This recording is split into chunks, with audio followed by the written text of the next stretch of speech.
Hi, my name is Steve Faulkner, and I'm with the SolidWorks education team. Welcome to the first video in the SolidWorks SAE BAJA video tutorials. These videos focus specifically on using SolidWorks as applied to the SAE BAJA competition. They will be similar to some of the videos you might have already seen that we did last year for the Formula SAE competition. In this, the first video, I'll be covering how to model the frame using weldments. Most of these videos will cover advanced functionality of the SolidWorks software. So if you're new to SolidWorks or this is your first time modeling, it's highly recommended that you do some of the tutorials first. The SolidWorks built-in tutorials can be accessed in the upper right corner by clicking on the arrow next to the question mark and then clicking on SolidWorks tutorials. This will bring up a list of all the built-in tutorials. Everybody watching these videos should be familiar with the Getting Started tutorials as well as building and working with models. Specifically, for this video, I highly recommend you do the weldments model, as it will walk you through many of the basic features of using weldments, which will be critical in modeling a BAJA frame.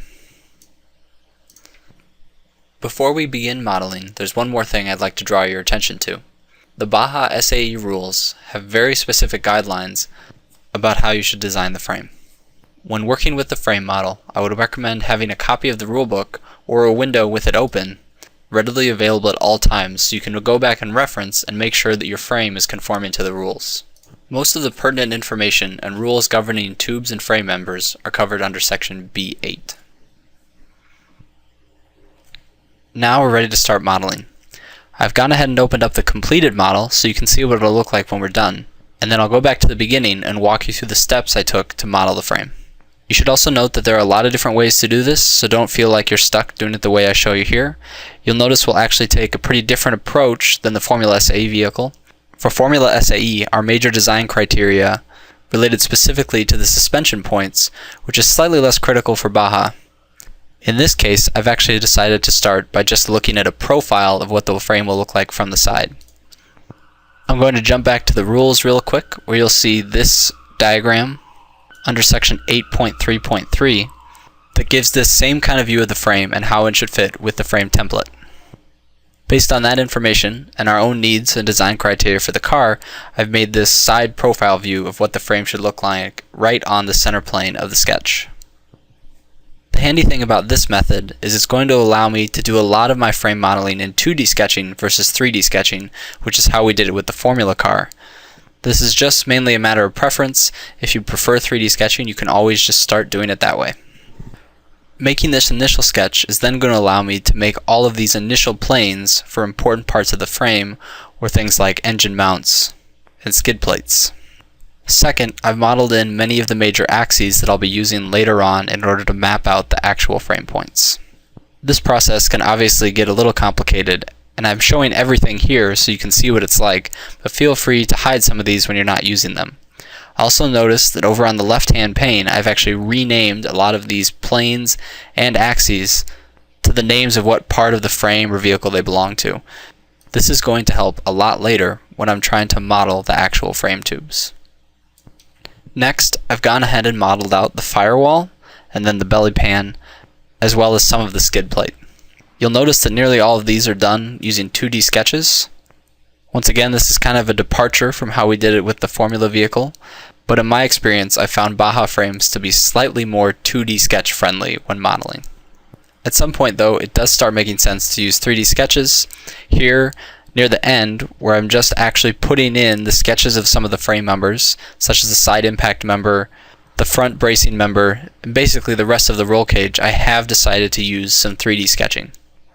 This definitely helps with getting some points like this one right here that doesn't really lie in a plane, but then I connect it to points that I've already defined using 2D sketches.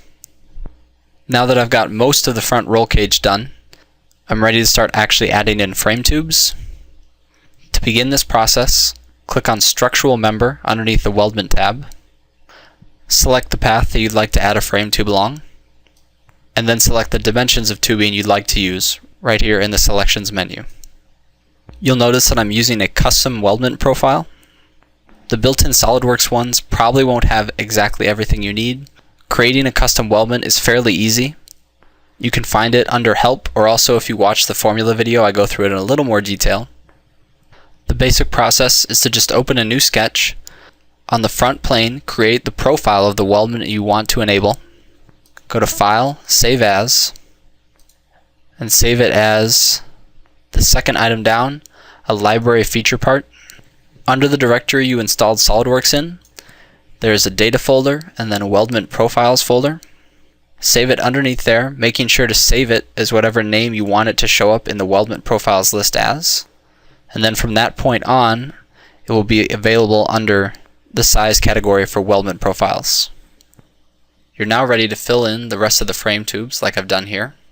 The next step is to trim all the tubes to how they'll actually be coped on the frame. Trim and Extend is also available underneath the Weldments tab. The most common way you're going to be doing this is a simple end trim, but you can select different types of coping.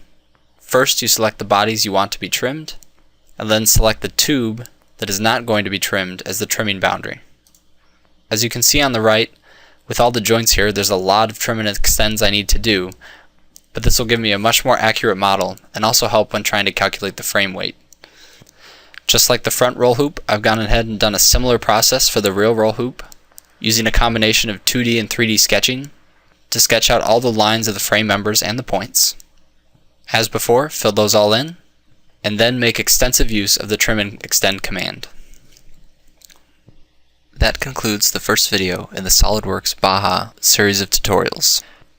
If you have any comments, questions, or suggestions for future video topics, please email them to me at sfaulkner@solidworks.com.